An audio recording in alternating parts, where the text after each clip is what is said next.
A very good afternoon to all our viewers. I'm Shivani Srivastav, Relationships Manager at Global Education and Training Institute. I welcome you all this afternoon, to this live session with Ma'am Mohini Ghosh with us, who is the counselor at Bright Scholar Senior Secondary School. Ma'am has an experience of 25 years in teaching English and 14 years as faculty head, house mistress, and headmistress. Ma'am has also organized and conducted various workshops for teaching methods, interactive teachings, evaluations, and assessments, workshops on phonetics and usage of English for teachers and office staff. It gives me immense pleasure to welcome Ma'am today to our platform. And I'm really happy to tell you all that Ma'am will be speaking on correlation between new education policy and Gandhi's basic education. So I once again welcome Ma'am, and over to you, Ma'am. Thank you, Shivani. My namaskar to all the listeners and the viewers. I am extremely privileged to be given this chance by GETI to join the disruptive education movement. I am extraordinarily happy to be able to reach out to all those who have a stake in education today. My topic is the correlation between Gandhiji's basic education or the Vardha education scheme, also called the basic education, and our new education policy. A national policy, by its very nature, has a very far reaching effect on the entire country's educational system. And I would just briefly like to recap the main points of the national education policy, which is new for us and going to be implemented in 2021, hopefully. There is a lot of research and a lot of effort gone into making this policy, and I'm extremely proud of us to have brought in such a wonderfully dynamic, productive policy of education.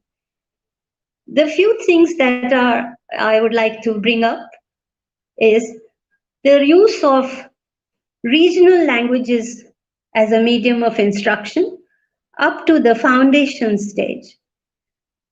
Also, we have multilingualism. A lot of languages are introduced at a certain stage after that. Teaching in the mother tongue for little ones is very important. I have, as a principal for about 15 years, realized, and as a teacher, that at the basic levels, English really has no role to play in learning for children.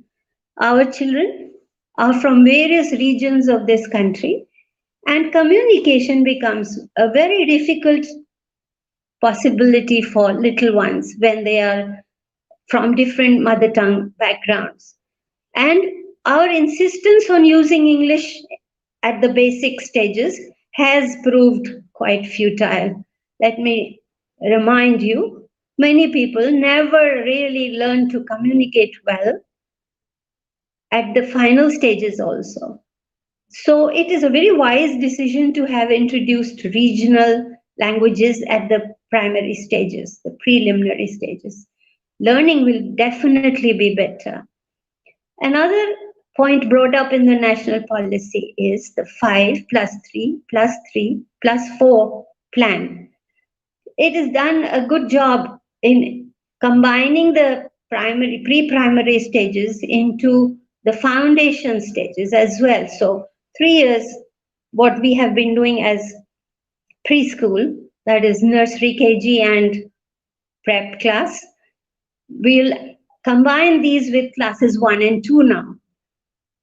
From 3 to 5 comes the next group, and from 6 to 8 is the other group. 9 to 12, we have a different scheme of work. It is very encouraging to see the plan, which is pretty scientific now. We are not wasting our time in giving a medium of instruction, English, forcing it on children who take a long time to get a hang of things. In the process, they seldom are able to get concepts of which we are trying to give them. Also, our education has been a little too heavy at the basic stages. And I'm glad to see that we do the numeracy and literacy skills only after the first foundation years. Extremely good. Japan, interestingly, for the first 4 years of their children's schooling, never makes them read or write. They are taught social skills. It's a kind of social orientation. And it's a good stage because children by nature, as children, are kind, compassionate. They have qualities which we really look to having at the final stages, but it's not there. So, by training them in social skills, they learn a lot of how to be a good citizen. So, we will get a lot of opportunity to do something similar to make education less cumbersome. It should not be cumbersome. Education at the foundation stages should be real fun, but all of us know how we are compelled in schools to make them write, to make them read, and they spend hours at home trying to redo the same thing. And the school spends about 3 years doing the more or less the same thing, split over 3 years. I'm sure that with this change in the foundation years, we are going to do a lot of activity learning, and therefore, children will be much happier, learn much more orally, rather than be compelled to read and write. We move on to the next stage where languages will be promoted and children can opt for a lot of languages and learn linguistic skills at that stage. A next step from sixth onwards, we have vocational choices for them. There's compulsory training for sixth class upwards kids. They will be bagless training for them. They go to a certain vocational center, join certain artisans for a period of time, and learn those basic vocational skills. We know how important it is, but having formalized that now makes it very encouraging for the children to learn and to be able to make some wise choices. Besides this, they also actually learn a productive craft, and that is a very big boost to their self confidence, their self realization. And it's very encouraging to see that children will actually use their hands much more than they did before. Because a comprehensive education scheme must train the head, the heart, and the hands. There has to be comprehensive training. And our current prevalent system has not really come up to the mark in getting us a comprehensive skill training for our children. So, though somebody may be a very good, outstanding architect, that person may not be a person who has heart training, meaning learn to use his heart as well, not just his mind, his brain, and may be a poor character, though a very, very skillful and highly trained architect or an engineer. So, this new scheme definitely gives us more scope, and I hope we can give more attention to the training of not just the hands or the mind by knowledge, but also one's heart. I think technologically we have advanced a lot, but in terms of managing emotions, being socially responsible, we have not come up to the expected levels in our society today. Education over the decades that have gone by, all of us realize the failures and the shortcomings.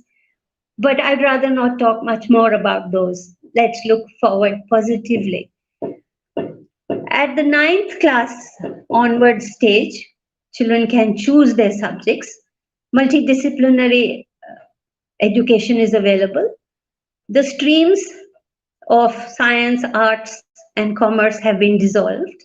Co-curricular activities have been correlated with academic subjects, and therefore children are now free to choose any scheme of study they want, any subject they would like to do in combinations, and be happier doing the studies.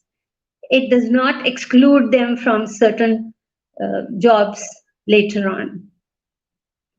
Once they finish class 12, there are board exam reorientation as well. There is a lot of change coming in, comprehensive education, evaluation. At the same time, it's not just academic marks, it's going to be much wider evaluation of the students in terms of projects, skills, and social skills.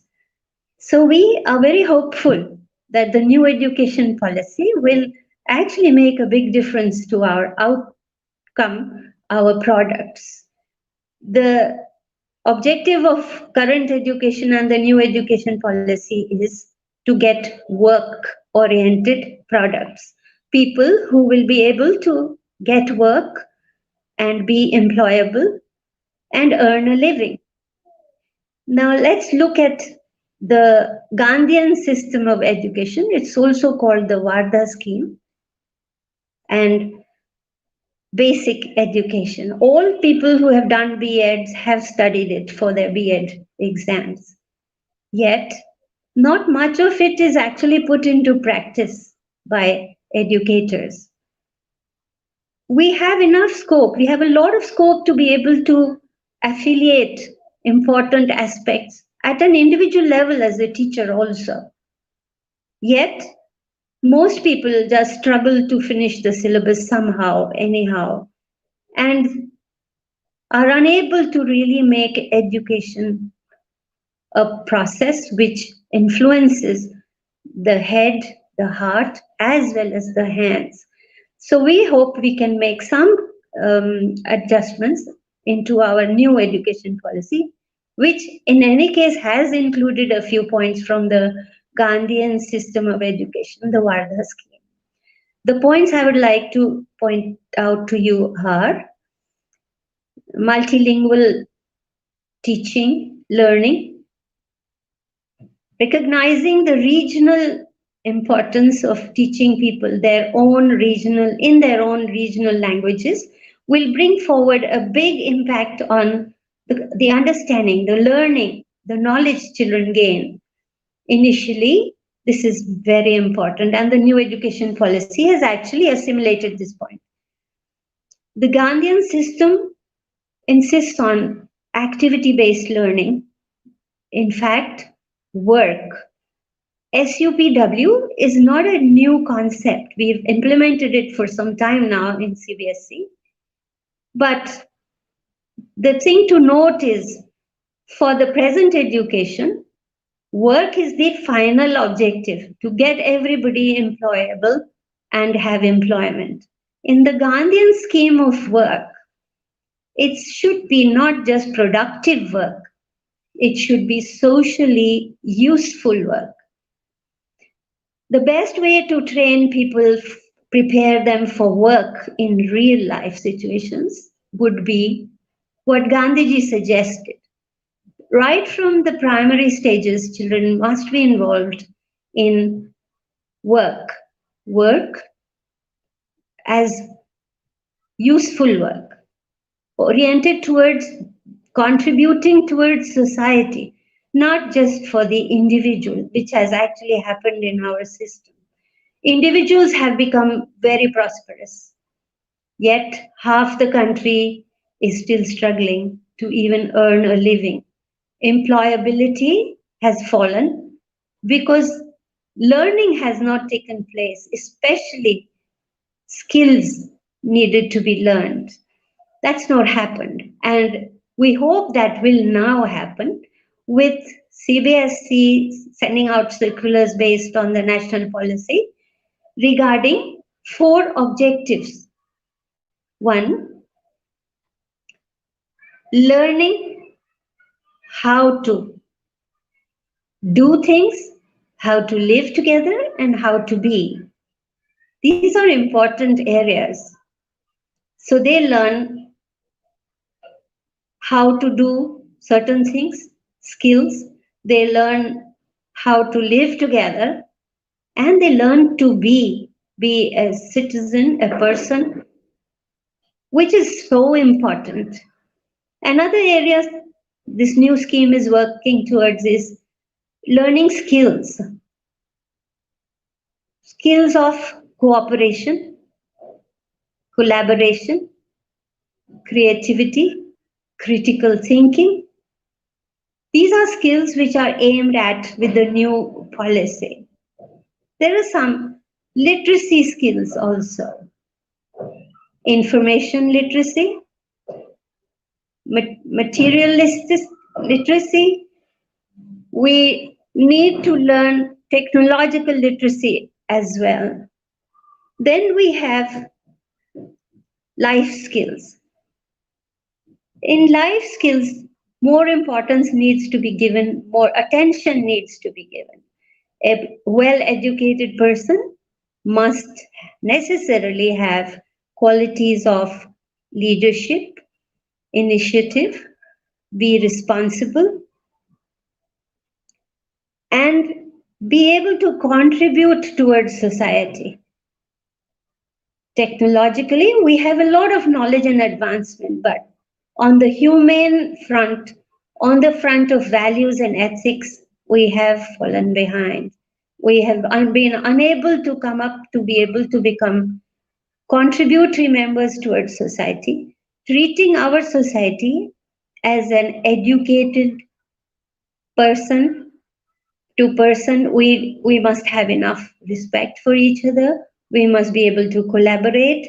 We must be able to bring out or develop or engineer a society that is non-violent, peaceful, and progressive at the same time.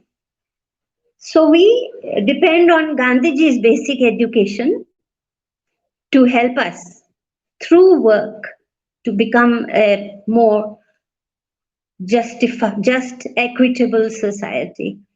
Work in Gandhiji's scheme of things is the medium of education. How can we make work a medium of education? That is what we have tried to do in the present scheme a little bit. When children are put to work of some kind, a useful, productive work, and it is evaluated. In that process, the child learns to become a good citizen. Team spirit, being able to cooperate, support each other, be able to do things together.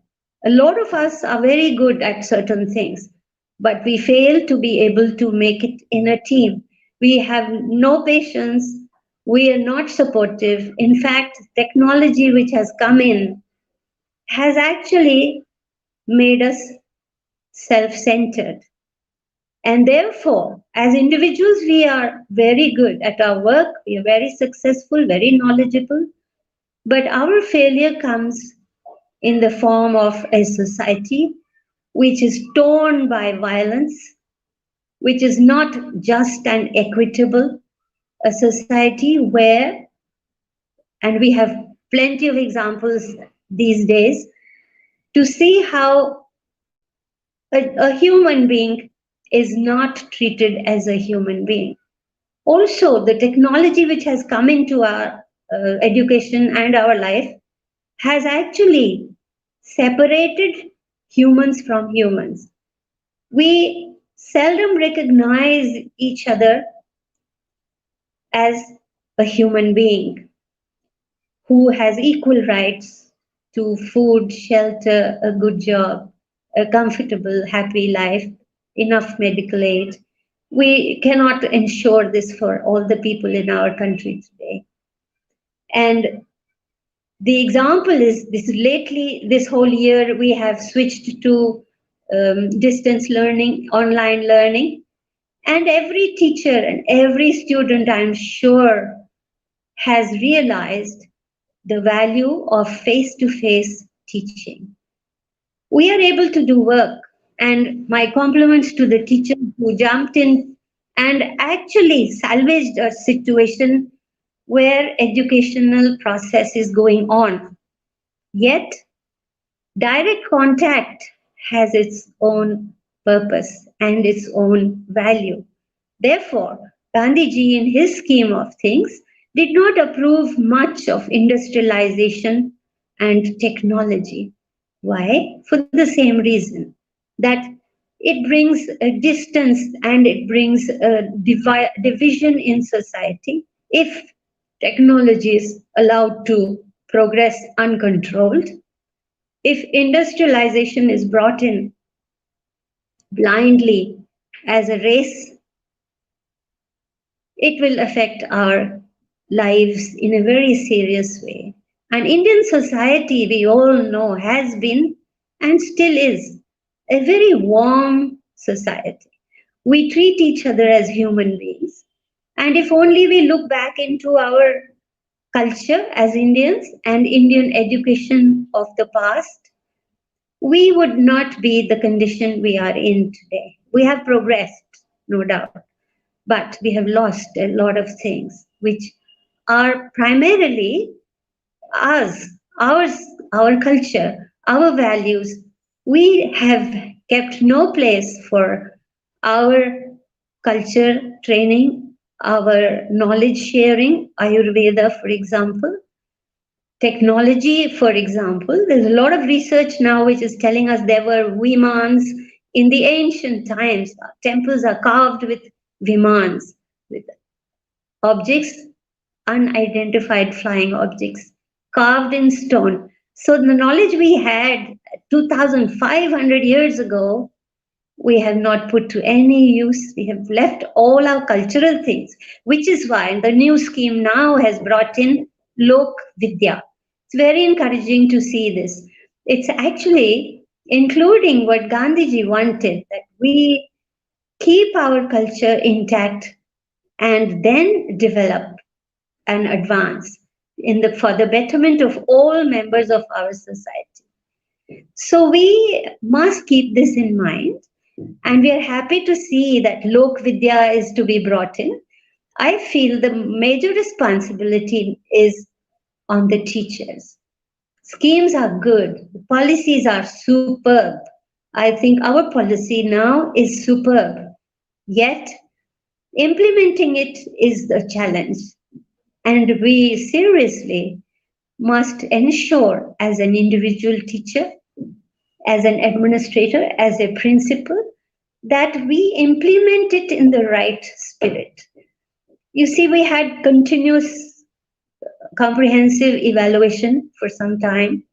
We've had it.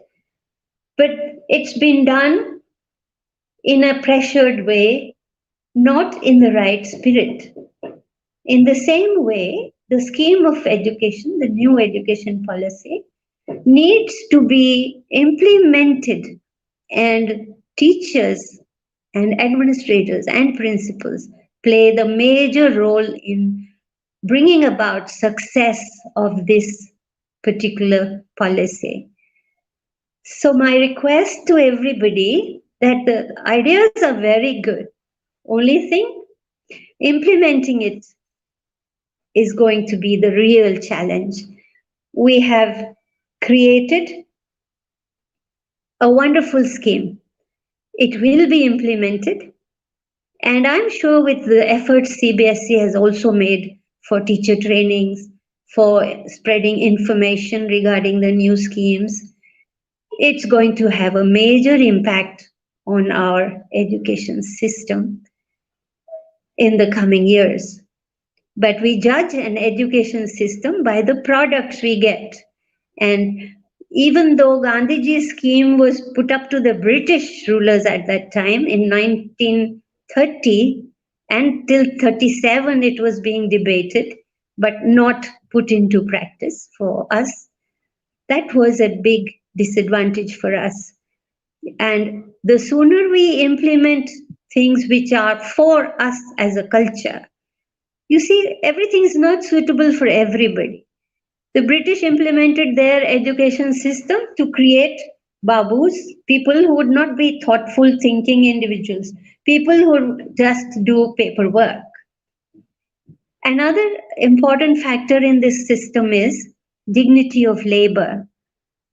Gandhiji's scheme said that doing work with the hands and doing work with the brain is at par. We must learn to respect both equally. Over the years, you have also noticed this, I'm sure, everybody, that dignity of labor has not emerged from our prevalent system of education. We still look down upon, children still look down upon those who work with their hands. And brain work is appreciated much more. Though we must understand, and this is a part of the learning and education, that all of it is important, no matter how small or how big or how important or how unimportant the work is. Work is the medium for education, and through work, we learn so many things. We learn. Work is not the objective or final end of an education system. And as Gandhiji said, and as we have now started adding in our plan, that work will be a part of the entire education scheme, right from class 6th upwards. So by the time they leave school at stage 12, a person, a child will have definitely developed a lot of qualities which we are still looking for: self realization, self actualization, becoming self